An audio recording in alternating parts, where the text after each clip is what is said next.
एक बार की बात है, पुराने जापान के सबसे बड़े और प्रसिद्ध बौद्ध मठ में एक जवान बौद्ध भिक्षु रहता था, जो कि उस समय के सबसे विख्यात और सम्माननीय जैन मास्टर का शिष्य था। वह शिष्य बहुत ही होशियार, मेहनती और अपने कार्यों के प्रति ईमानदार था। वह जैन मास्टर के द्वारा दी गई हर एक शिक्षा का पूरे लगन के साथ अभ्यास करता और पूरी ईमानदारी के साथ उनका पालन भी करता। इसीलिए जैन मास्टर भी उससे बहुत प्रभावित थे और बहुत खुश थे। एक दिन जैन मास्टर ने अपने उस शिष्य को एक बहुत ही महत्वपूर्ण काम देने का निर्णय किया। उन्होंने शिष्य को अपने पास बुलाया और उसके हाथों में एक पत्र देते हुए कहा, तुम्हें इस पत्र को जितना जल्दी हो सके क्योटो शहर के असली मालिक तक पहुंचाना है। लेकिन याद रहे, किसी भी हालात में यह पत्र तुमसे खोना नहीं चाहिए और ना ही किसी दूसरे व्यक्ति के हाथ लगना चाहिए। इस पत्र का जल्द से जल्द इसके सही मालिक तक पहुंचना अति आवश्यक है, क्योंकि इसमें हजारों लोगों की जिंदगी और मौत का सवाल है। मास्टर का आदेश मिलते ही वह बिना एक क्षण गवाए अपने काम के लिए लग गया। उसने रास्ते के लिए भोजन लिया, अपनी तलवार उठाई और घोड़े पर सवार होकर निकल पड़ा। पत्र को उसके मालिक तक पहुंचाने के लिए वह अपने घोड़े को तब तक तेजी से दौड़ाते रहा जब तक वह एक बड़ी सी नदी के किनारे नहीं पहुंचा। उस नदी के किनारे पर जाकर उसने देखा कि नदी को पार करने के लिए एक पुल बना हुआ है, और उसने देखा कि नदी के पुल के उस पार एक योद्धा तलवार लिए खड़ा है। वह जो योद्धा था, उसने प्रतिज्ञा ली थी कि वह पहले 100 व्यक्तियों को जो पुल पार करेंगे उनका वध करेगा, और अब तक वह 99 लोगों से युद्ध करके उन्हें मौत के घाट उतार चुका था। और अब वह यहाँ से गुजरने वाले उस स्वामी व्यक्ति का बड़ी ही बेसब्री से इंतजार कर रहा था, जिसे युद्ध में मौत की नींद सुलाकर वह अपनी प्रतिज्ञा पूरी कर सके।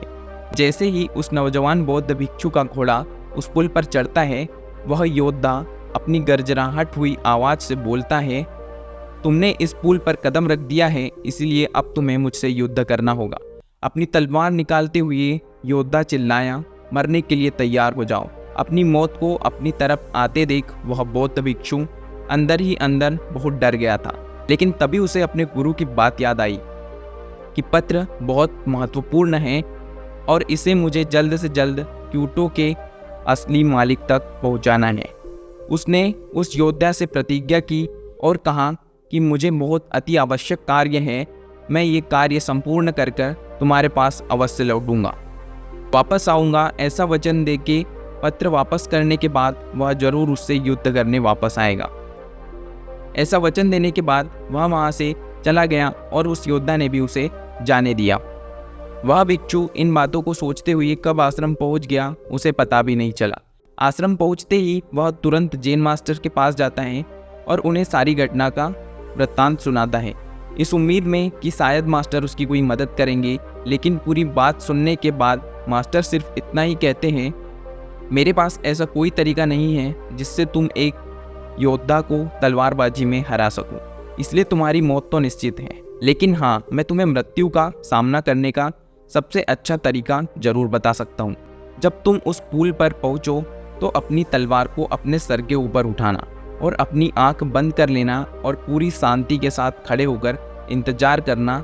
जब तुम्हें महसूस हो कि कुछ ठंडी चीज़ तुम्हारी खोपड़ी को छू रही है तो यही तुम्हारी मृत्यु होगी। इसके बाद वह नौजवान बौद्ध भिक्षु दोबारा अपनी सफ़र पर निकल पड़ता है। इस बार वह अपनी मौत का सामना करने के लिए पूरी तरह से तैयार था।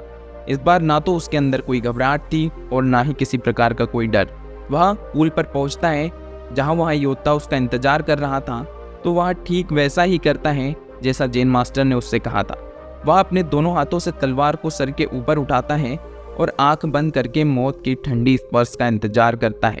जब उस योद्धा ने नौजवान बौद्ध भिक्षु को ऐसी अवस्था में देखा तो वह समझ गया कि जरूर यह किसी महान गुरु का शिष्य है, क्योंकि इसके चेहरे पे ना ही किसी मौत का डर है और ना ही किसी प्रकार की कोई घबराहट। उसने अपनी तलवार नीचे रख दी और अपने घुटनों पर बैठकर हाथ जोड़कर कहने लगा, हे महान गुरु, मुझे मेरे मूर्खतापूर्ण व्यवहार के लिए माफ़ करे और अपना शिष्य बनाए, ताकि मैं आपसे अद्भुत तलवारबाजी सीख सकूं। दोस्तों, वह बौद्ध भिक्षु हम हैं और वह योद्धा हमारे जीवन की विकट समस्या है। कई बार हम ऐसी स्थिति में फंस जाते हैं जहां से बाहर निकलने का हमें कोई रास्ता नज़र ही नहीं आता। तब ऐसी परिस्थिति में हमें खुद को शांत रखना बहुत ज़रूरी होता है, क्योंकि अगर जल्दबाजी में उस भिक्षु ने उस योद्धा पर हमला कर दिया होता तो शायद उसकी जान कभी नहीं बच पाती। लेकिन उस बौद्ध भिक्षु ने शांति और स्थिरता के साथ उस समय का सामना किया और इतने उच्च कोटि के योद्धा को उसके आगे झुका दिया। तो इसी तरह हम भी अगर कोई परेशानियां हैं, अगर कोई कठिनाइयां हैं, तो उनको शांति से और बहुत अच्छे से समझकर अपने समक्ष झुका सकते हैं। तो दोस्तों, ये थी आज की एक स्टोरी। तो अगर स्टोरी अच्छी लगी हो तो वीडियो को लाइक करें, चैनल को सब्सक्राइब करें और वीडियो को ज़्यादा से ज़्यादा शेयर करें। मिलते हैं नेक्स्ट वीडियो में नेक्स्ट स्टोरी के साथ। तब तक के लिए धन्यवाद।